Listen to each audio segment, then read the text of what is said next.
destructiveness of self. Therefore indeed, that the progress here to that of mind, change, alteration, that the return of peace in your concept, express, be, exist in that of a format of love. Now there is that not here, a different in that of man, only in the culture.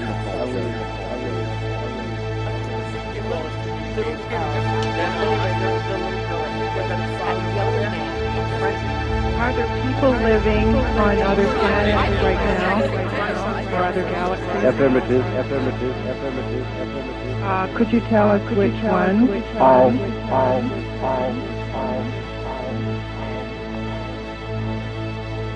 I'm Erin Hicks, and I'm here at the Super Soldier Summit 2013, and I'm here to tell my story.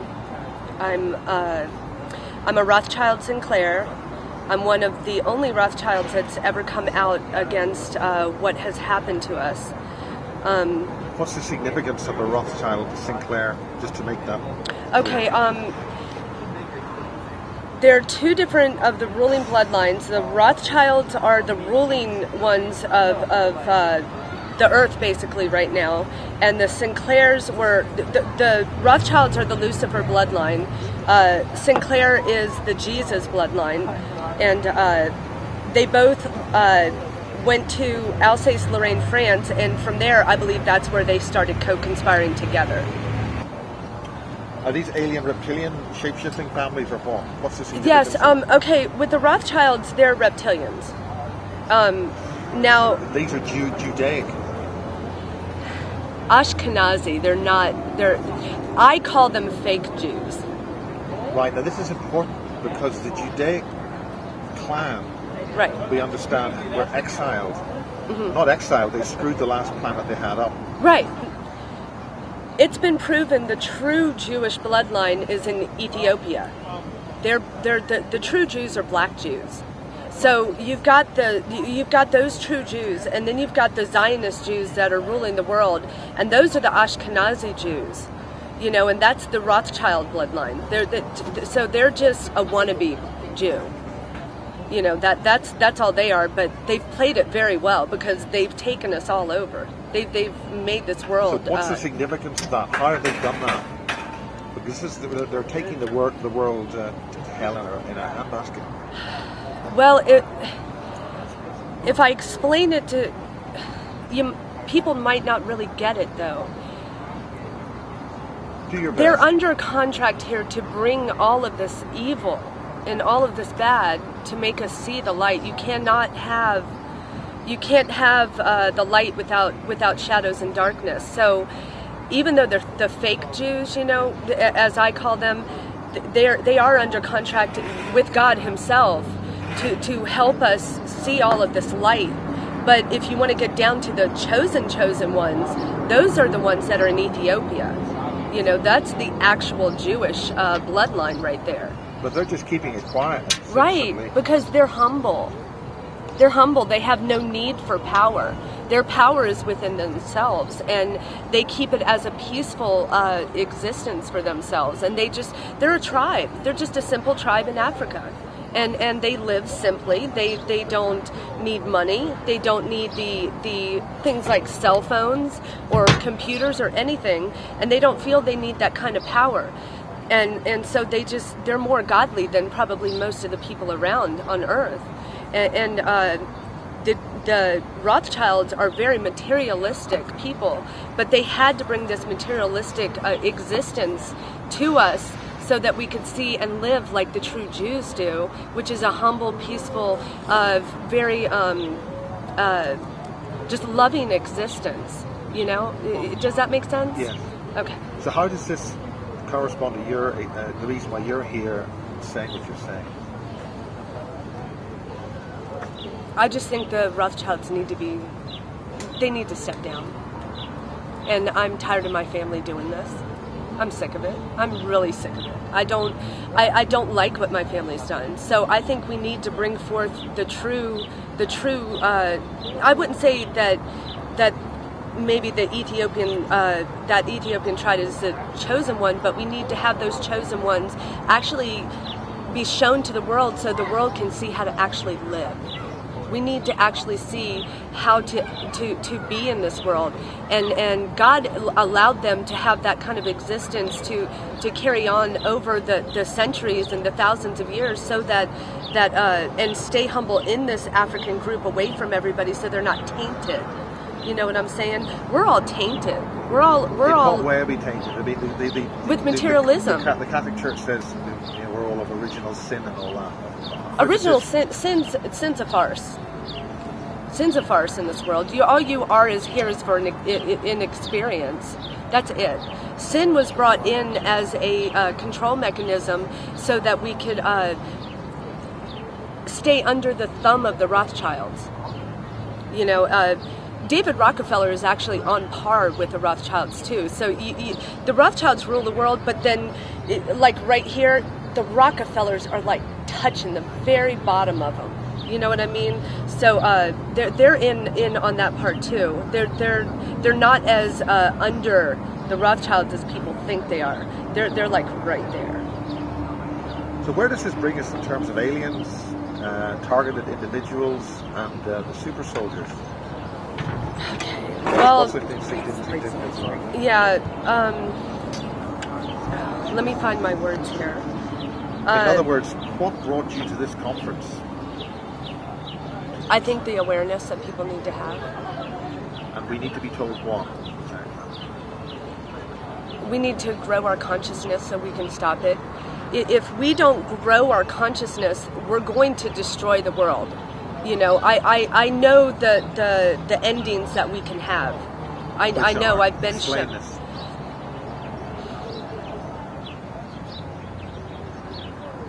It's very hard for me to explain. That's all the part of Project Ibis. We're encoded with this, and a lot of times our encoding, we can see it and we can envision it, but it's hard to put it into words. We can have an existence like so many other planets have had, where they've blown themselves up, where they've just literally imploded from the inside out. You know, they just, I should say, exploded from the inside out. And actually, my son, when he was, Johnny, was it about 15, 16 years old, when he saw he was taken to council? He was 15. Yeah. My son, who is also a super soldier, had his first conscious abduction experience in front of me and my husband, and it wasn't his body taken, but his soul was taken up, and they showed him basically a scenario that happened to a world that was just right by us, close. But what was that? Because this is very significant, because a lot of the MASH witnesses who are being abducted are being shown a world of desolation and no life. Yes, and it's that world right there. That's it. We that world was just like us, and it was such a materialistic existence that all they did was just war after war after war. I want this country, and I want this oil, and I want this gold, and we need to keep this and this and this, and it was all, let me have this greed. And they weren't stepping outside of themselves, which all of us need to start doing this, is learn how to step outside of ourselves. And it's a difficult thing to do, because you need to learn how to pull your own soul out of your body, and you need to learn how to pull your own soul out of your body to be able to step back. And it's almost like you're a dual self, and you're yourself watching yourself. And we need to learn how to look at ourselves unbiased. We need to not judge ourselves. The thing is that we do so much judging of other people. When we judge other people, we judge ourselves first. And we need to stop the judgment, the greed, the hurt, the pain, the anger, all of this negativity that has been brought to us by the people like the Rothschilds, the Rockefellers, the Collins, the Sinclairs, all of these. Yes, the Jesus bloodline brought pain and anger and suffering to the world because Jesus himself knew we needed it. We needed it, and because we were a suffering race at that time 2,000 years ago. What about right now? Oh, we're What's the imminent situation? Big trouble. Yeah. We're in big trouble. That world imploded because of all of this greed. And my son was shown this, and they told him, You must spread the word of peace, true peace from the divineness of the universe. And it doesn't have to be the divineness of God. If you don't believe in God, that's fine. But we all have a divine nature that is encoded in all of our souls. It's not encoded in our blood, but or our bodies, because we shed these bodies. So that blood and that other stuff doesn't go with us. But it's encoded inside of our light being. And we have become such a dark being now that we don't know how to bring our light out. And so they were trying to tell my son that we need to start being the divine souls that we are. And if we How do don't... we achieve that? What's the path that we need to look? Service to others. Absolute, complete service to others. Because when you're service to others, then you actually become, in a way, a little bit service to self, because you're helping yourself. You know, and it's not a bad service to self, because you're going out there and you're doing God's work. You know, I should say the universe's work. Let me clarify that. I'll start calling it that. You're doing the universe's work that was encoded into your light being. You know, I don't know how else to put it. Well, thank you very much. You're welcome. We'll take a little break. Okay. Oh, God. Yeah. Okay, no, that's fine. That's fine. I didn't say it in the conference, but yes, that's what all of us in Project Ibis are angels. We're not beings from here. Now, this is something that James Casbold's mentioned quite a lot, Project Ibis and stuff like that. Is his version of what you're saying the same sort of thing? Yes, but he's not going to tell you the full story. He's not allowed to. Are you allowed to? I probably shouldn't. But I've blabbed so much already that I'm in enough danger now, so it doesn't matter. My drive home is going to be so precarious, you know. Why don't you just tell me about the whole Project Ibis thing, and nobody else will find out? Anybody else? Nobody. Just you can sneak it down. Okay. God put about 40-something, like, I think the number's 42, but you'd have to ask James Casbold to make sure. In which I don't. case, Hitchhiker's Guide to the Galaxy does have a secret number, 42. Oh, well, there you go. Okay, and we're all angels. Some of us, there's a few of them that are archangels. There's an archangel over and above all of us that walks the earth and walked into the summit. And you know who he was. I do. Well, yes, James Casbold is our leader. Right. He is the top archangel over all of us in Ibis. And that is why his presence is so mighty when he walks into any room. You know, So when I start giving him a hard time and saying sarcastic things to him, so trying to be a bit sneaky, I'm playing with a bit of fire, do you think? yeah. But you got to understand, when archangels come to Earth, they do have some kind of density to them from the 3D world. He mentioned that about in his interview on Basis 23, that there were so many certain clones, I think 42. There were sort of like 42 clones of him or whatever. Yes. He's scattered around the world. He's scattered, and each of his clones know what they're doing. Soul cell memory, and because he's an archangel, they're all aware of each other, you know. But he's I let him know last night that I understand our hierarchy. I sat down next to him and I said, I understand our hierarchy and I honor it. And instead of looking at me like, oh my God, you're fucking crazy. I looked at him and I thought, I told him that, and then I thought, you know, he's going to look at me and think, you're crazy for saying that. But he looked at me and he goes, thank you. I acknowledged my boss, and my boss thanked me for it. So how are we going to save ourselves? How do we save ourselves? We bring our divine selves to the light. Okay, well, the vast majority of the population of this planet really is just trying to earn a living, right? Right, well... How do they achieve this in real terms And because we're all being blamed for driving motor cars and driving around using gasoline engines. It's an experience. That's just an experience. As if it's all our fault. I mean, we're conditioned this is the only way we can survive. Well, many would argue that. I mean, how do we solve this problem? Well, I can tell you that in our hierarchy, we know that it doesn't matter about these cars. It doesn't matter about the emissions you really put out. It doesn't matter any of it, because those of us in these programs, we already neutralize these things in the universe for it. The Earth's atmosphere, we neutralize it. So that stuff, those issues don't really matter. They do to a certain extent. We need to have a clean place to live for our capsules. But in order to save Earth, we must learn to bring the light to ourselves. And I keep saying that because once we bring the light to ourselves, the elite do a 180. You get that 51% light on the earth of people, you know, from the earth people. If you have 51% light, then the whole earth starts to become shining in light. And then therefore you're bringing this divine light from within yourself out to this world, and it can't help but do anything but enlighten even the least, most hellish people, you know? And they start climbing out of it, and they start saying, okay, we can't have this for our environment, and we can't have this for people, and we can't do this or that. We can't worry too much about the environment. I mean, I know I'm going to get backlash for that right now, but we really have to work on our souls right now. Our souls, full soul integration. That soul integration into the body. Right.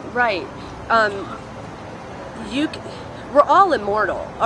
Like you guys are immortal in your souls. Those of us in Ibis are immortal of body and soul. You know, we keep the same capsule. Well, I mean, there's a thing called soul catcher, you know, to replace us from into machines. What about that? They already do that. That's already been done. That's already been done a long time ago. A very long time ago. When you're saying a very long time ago, thousands of years, eons? At least a couple hundred years. At least. What does this mean in real terms to ordinary people? That we are already in a false matrix in machines? Well, yes, this is a computer program. This is just a holographic computer program. If you're, you know about the Tesseract, right? That we're inside of. Well, explain that to somebody who doesn't. Okay. The Tesseract is a divine sacred geometry that we all know from the other side of the Tesseract. So, and the Tesseract holds up the 4 pillars of life, and those pillars of life are what inject everything into the universe. It's a mathematical equation.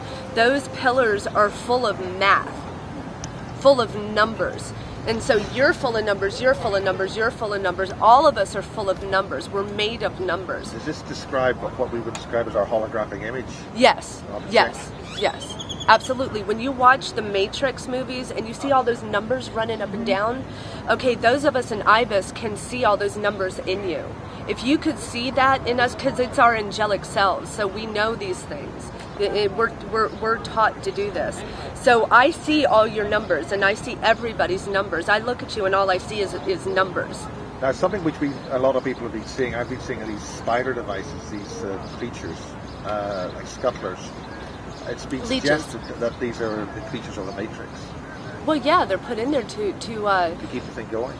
Because they live on information. They seem to go for information. They feed off of everybody. You know, and that's why I say 51% light. You get these leeches and these suckers all to go away from you if you become more of a light being than a dense being. Does that make sense? Yeah. Okay.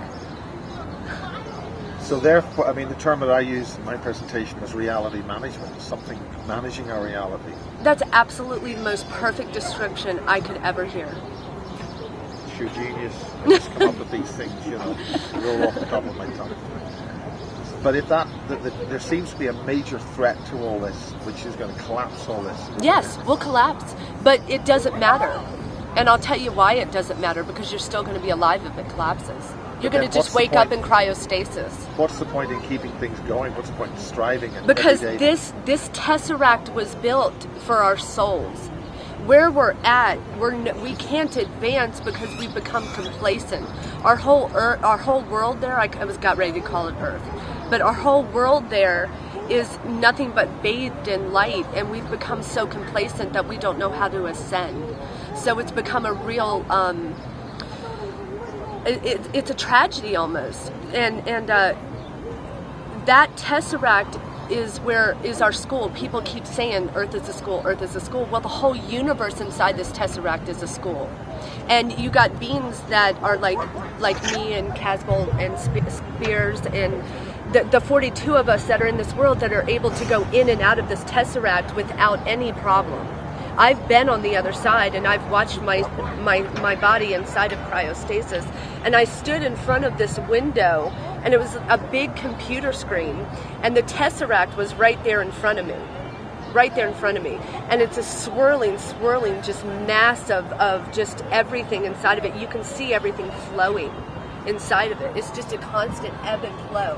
And when you're looking at this tesseract and you see all of this flowing and flowing and flowing, you know exactly when something bad is happening, because there's a little like say the wave is going like this with everything inside of it. You'll see the wave going like this, and all of a sudden it'll go like this, or the wave will go like that. That means something bad has happened to that part, and that part is where they take people like Archangel Michael or Archangel Uriel. These are actually just very, very, very enlightened people who have made it to the top of their ascension, that are on the other side of the tesseract where we really are, and they know how to go in and out of this tesseract to help at the moment these blips happen. So if you're having something happen in your life, that's a blip, and they see it on the computer screen, and they say, okay, your archangel is Michael, so let's send Michael in to help her. You know what I'm saying? And that's what we're in. That's the hologram we're in. But it's for a reason, because our souls don't know how to bring the light out in with the darkness beside it. And you have to honor your darkness. And where we're at, we're not honoring our darkness anymore. We're only honoring the light. And so you have to honor your darkness in all of its beautiful glory, because your darkness is exactly what shows you the light, and it makes you so happy to understand, and you're fulfilled when you know both sides equally. You have both sides equally, and you have this tightrope you walk, and you know that if you know both sides equally, then when you falter to one side or the other, you're able to pull your vibration back to the middle. And that's what those of us in IBIS, that's what we're trying to help people understand. But it's going about wrong, because the third density has taken a hold of us. You know, it's like explain the third density and what does that actually mean? I mean, these slowed vibration. Yeah, it's a slowed vibration, and it's a very stifling vibration. It's a very, very, very stifling vibration. Very. But it's on purpose. We need it. We have to have it. We need to have this, or else we can't move on. There's no way to move on. Does that make sense? Yeah. Okay. And what exactly is the term super soldier? You mentioned your son. That's a loaded title. We are dealing with difficulties in language here. I think we find this out that frequencies, densities. I mean, the type of language we use doesn't really describe what's going on. No, it doesn't. We're more like a warriors. Super soldier implies to be a sort of an Arnold Schwarzenegger robot with Right. Okay.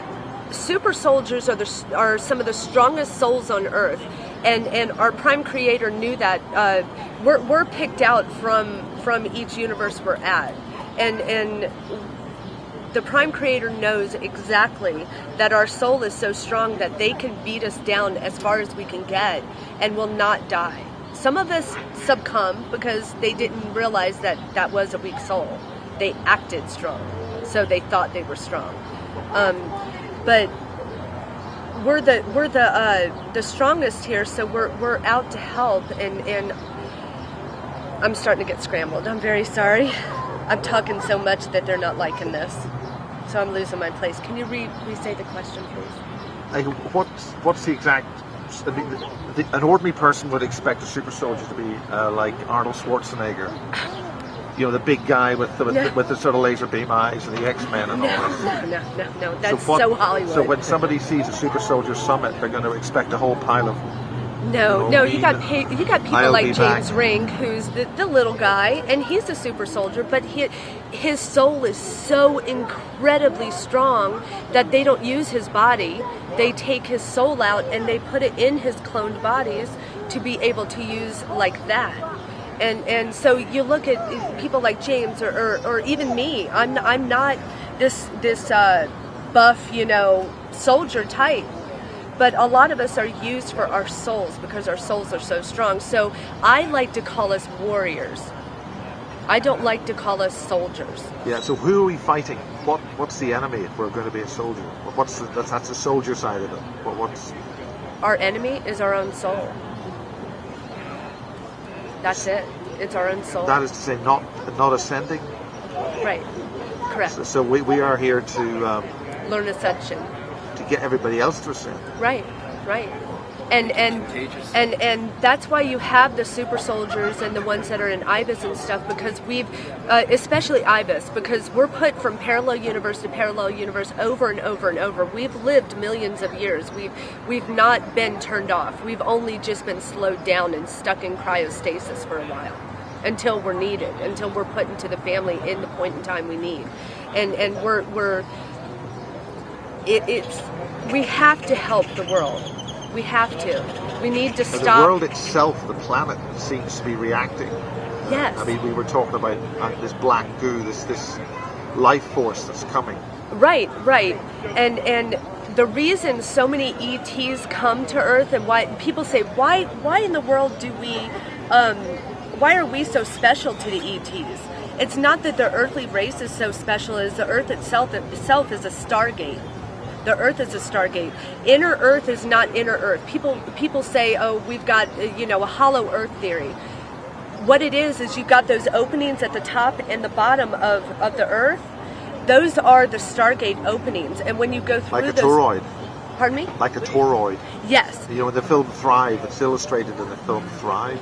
Would that be a useful thing to reference? Yes, exactly. And so that's what Admiral Byrd. Admiral Byrd. He went through it, and he thought he went into the middle of Earth. So the Admiral Byrd story you're saying is not a fiction, it's actually... Oh, no, that is absolutely 100% true and real. What he did was he went through the Stargate. And that's why, people, the government tries to not let anybody go up there. It's very, very sacred up there. It's very sacred down at the bottom and the top. Because you can get to the Stargate, and if you go through the Stargate, you're going to find a very peaceful place. But it isn't on the Earth, is it? No. It's all in another universe. It's in another universe. There's not just one Tesseract. There's several. There's several different ones, and they all work and commingle together. So sometimes you may blip out of one Tesseract to another. It's all so very complicated and so very just... I can get into it so deep and so, I could take years talking to you about all of it. Why don't we just take a little minute to have a bit of a smoke break? Absolutely. And we'll come back after that. And you can Absolutely. Okay. Hi, I'm Erin Green Hicks, and I'm connected directly through the bloodline of the Rosthschild Sinclairs. And you'll have to direct me to where I was at, because I kind of forgot. We were talking about the soul thing, the machine. You were about the hypercube thing. What you've got to realize is people say it's ETs doing it. It's not ETs doing it. It's angels doing it. Have you ever heard of people say they see lights coming down and making them? Yeah. Yeah, little orbs. Those are angels doing it. We do have circle makers who do make them physically. Absolutely. They are having encounters, and that's with beings. Mm-hmm. That's one of the things I was going to show on my presentation with Matthew Williams. Mm-hmm. The two shadow beings in the formation with people walking around. Right. would you have any idea what those shadow entities or beings represent? Well, not all shadows are bad. Yeah, just because it's black doesn't make it bad. Right. Black doesn't mean it's bad. Black just means that they're just being a little more secret so they can do their work. And they sometimes they need to cloak themselves in black so you think it's bad so they can do their work, because if they don't want anybody... You were mentioning that we were being introduced to the dark so that we could realize the contrast between the light and the dark. Correct. And so we would ascend because we've forgotten how to ascend. Right. We've totally forgotten how to ascend. The whole of humanity, and when I say humanity, that includes even every race of ET that you can imagine, because humanity is about the soul. It's not about being human. Humanity is about the soul, and we've lost the humanity of the soul, and that's what we're grasping: our light, our inner. So what's the significance of these ETs who are visiting us? Really, well, they're just little helpers of God, or of the universe, helping us with the light, even the bad ones. It's all okay. I'll tell you what the agenda of the elite are before they come. Okay, who is the elite? The Illuminati. What does that mean? The Illuminati. Well, those are the bloodlines: the Collins, the Rockefellers, the Rothschilds, the Krocs, the Sinclairs. I mean, I could go on and on. Oh my God, they're scrambling me because they don't want me to tell you. Okay, I got it back. The significance of these ruling families is such that they have a contract on the other side of the Tesseract to come into this Tesseract and be the darkness. Now, the contract is completed, and then they could do a 180 and become exactly what they are, which is angelic beings themselves. Now, that is something that's very, very, very hard for people to grasp, because people think that they're such dark beings that they're innately what people on Earth would call satanic. Is that what this whole satanic ritual stuff involves? I mean, all these families, so many of the ruling elites, we've been shown during this conference that the United States military is fully satanic church. The church is in that fully satanic. Yeah, that satanic church is brought up to bring the darkness to us. Yeah. If you just think of it as if you step out of yourself and look at it as a component and not as, a component of the ascension of the soul, and not think of it as this evil, awful, oh my goodness, let me freak out kind of thing. You know what I'm trying to say there? The shadow people, the shadow beings. Shadow beings. Yes, see, the shadow beings were the first things put into this universe, and I didn't really realize it till I had a chat with somebody this weekend, and it was kind of like an epiphany, because with this universe being an ascension process for us, and an ascension learning process for us, you first have to throw the component of darkness into the universe. So that component of darkness was the shadows, not shadow people, but shadows. So the shadows were there so that when they put life into the universe, those shadows were there to cover this this life, and so that life can look through those shadows and see those pinpoints of light that were being shown in through outside the Tesseract. So how do you have shadow unless you have light to shine? Shadow comes first. Darkness comes first. I can't really, I can see the mathematical equation up here, but I can't say it. I don't know how to put it into words. Okay, so describe from then on light. Well, you had the shadows come first, and then you had this leeching kind of life that came first, which you were talking about. Black goo. Yeah, you had the... To be now becoming. Right. In many areas. Exactly. And the first part of the Tesseract had all of the bad put into it. All the bad had to swirl around into it so that it spread out. It had to spread out, so it covered, and I don't mean that it's a blackness over the whole universe, but it had to be speckled through it. And once it was speckled through it, then they throw in this light, and then they throw in the humans and the Greys and the reptilians and the Dracos and all of this stuff. The Dracos are the very, very most ancient. They're like the first life that was put in here besides the leeches. In terms of physical entities? Yes, as opposed to the physical, semi-physical? Absolutely. Absolutely. So you're talking non-physical life first or what? Yes. Yes. Yes. Non-physical life came first, and then you've got these Dracos that came, the reptilians with the wings, you know. And they were the... People call it mantis? No, not mantis. No, absolutely not. They're Dracos.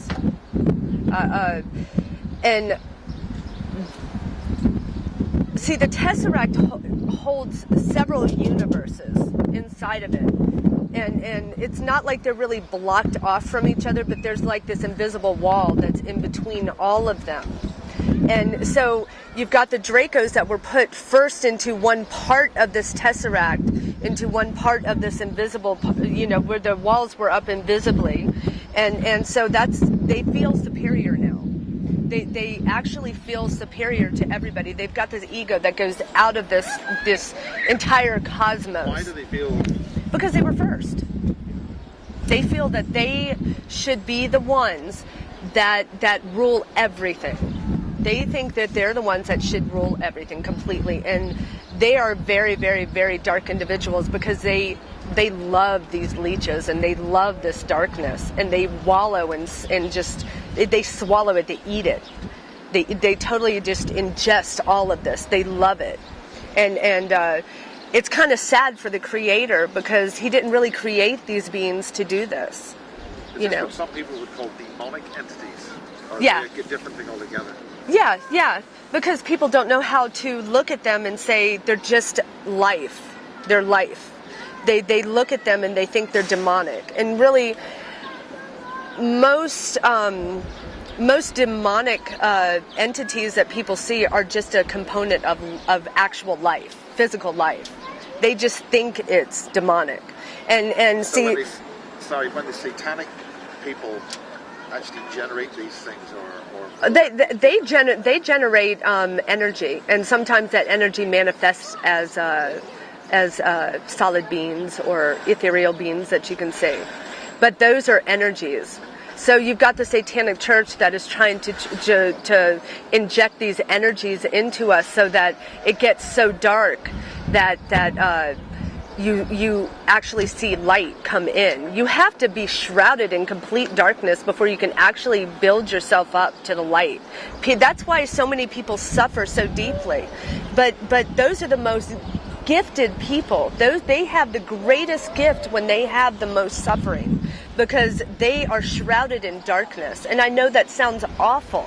That sounds, to me, that breaks my heart.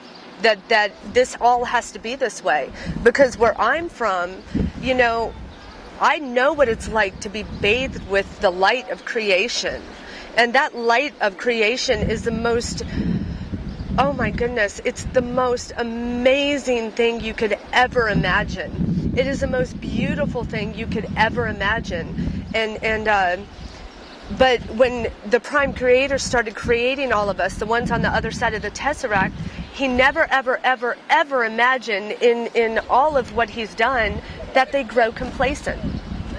Because he always thought his love was enough. And people say love is all there is, and love is enough, and sometimes love isn't enough. Sometimes you need the tragedies, and you need the killings and the murders and the wars and the suffering of this world, and so that you can break yourself so completely down and be as bare as you can, and then and only then does the light shine in the way it should. You could walk around and be light, but until you've stripped yourself of everything and all that's left of you is your soul and your Creator. When that is all that's left in this world for you, then and only then can you walk in the light of your Creator. And that is what divinity is about. Divinity is about being stripped bare and only seeing your Creator and only seeing your soul. Well, just dark matter is the darkness that the Creator injected in here. It's nothing more than that. We're trying to people are trying so hard to figure this out, and it's so darn simple. It's just the darkness. It's the way humans put it. It's the bad that was the evil that was put here. You know, it was the bad, the negativity. There we go. That's my word here. It's the negativity that was thrown in. There's nothing more about it than a mathematical equation to throw in the darkness so that we can see light. There's more darkness in the universe than there is light, but that's on purpose. Because if you had more light than you had darkness, you'd never learn again. And then there's the complacency again. Okay, just to summarize, we're at the Super Soldier Conference. What relevance does that have to the subject in hand that we're just discussing? Well, all of us are... why are you here? I'm here to spread the light. I'm here to have people understand that they have to honor their darkness, and they have to honor every facet of themselves, and that includes every bad thing about themselves. Because if you don't face every little thing that you have about yourself, every single aspect of your soul, and that doesn't mean that you just, okay, I don't really want to look at that part because it makes me uncomfortable, so I'm going to skip over it. And let's just work on this, and we'll just like pretend this part isn't here. You know what I'm saying? Let's pretend this isn't here so that we don't have to work on it. But people need to stop doing that. And I want people to start working on every single part of their souls. And when you work on every single part of your soul, you're also of service to others, because you're bringing the light. You have to bring the light. And I want to show everyone how to bring the light in. There's a little thing that I wrote in January about how I could read it to you or show it to you sometime. That I finally realized it's just all about the souls, and you got to stop giving permission to everybody. You got to stop giving permission to everybody to use your soul. Your soul is yours and yours alone. You came into it owning your soul. You go out of it owning your soul. Now the in-between, keep it. Just keep it. Don't let anybody take it. No matter what happens to you. Like with me, I've had so much torture. I was raped at 4 by by government officials in the Pentagon. I've had so much, I've watched missing children be ripped, their limbs ripped off of them. And to make me be quiet. I've seen the worst of the worst of the worst in this world. And it's absolutely, amazingly just nauseating. But I've learned that out of that, I need to say, I've got to keep my soul about it. I cannot let them take my soul. Once I allow them to control me over it, which is what happened to me for the first 40-some years of my life, I allowed them to cast the shadow over my soul, so therefore they owned my soul. I had to realize that all of the things that I saw and all of the things that I've been through have to grow me. They have to, like watching these children get ripped apart, I have to say to myself, okay, that was really bad, and that really affected me, but there's got to be some light within it somehow. You know, and I know it's hard to say a child getting ripped apart, there's light in it. They chose it. Yeah, they chose it. It's a contract. And as sad as it is, and I'm going to have naysayers or people who don't want to believe this. Nobody wants to think that they made a contract for suffering. Nobody wants to think that. But it's like signing on the dotted line before you walk into here. Okay, my soul needs to learn this lesson, so I've got to be killed for it. And my killing has got to be horrific. And it's got to be so horrific that when I go out of this world, I'm full of nothing but fear. And then when you're full of nothing but fear, and then you see that light in the end of the tunnel as you're going through and going back to your source, that makes your soul full. That's the contract. You're fulfilling your contract. You got what you needed out of it. Now say you come into the world maybe the next time and you have nothing but a beautiful existence. So you bring into this lifetime all of the pain that you had before subconsciously. You may not remember it, but you've had that suffering. So now your suffering now becomes light because you're teaching the lessons of your past life, of that suffering, to other people, so they don't have to go through it. If you can be an example for others, then others don't have to make the same choices. They don't have to die and come back on a contract of pain and suffering. If they've seen your pain and suffering, that's your mistake. That's your life lesson. Let people see your life lesson so they don't have to come back and repeat your stuff. That's yours. Own it. It's your life. It's your soul that's taken these lessons.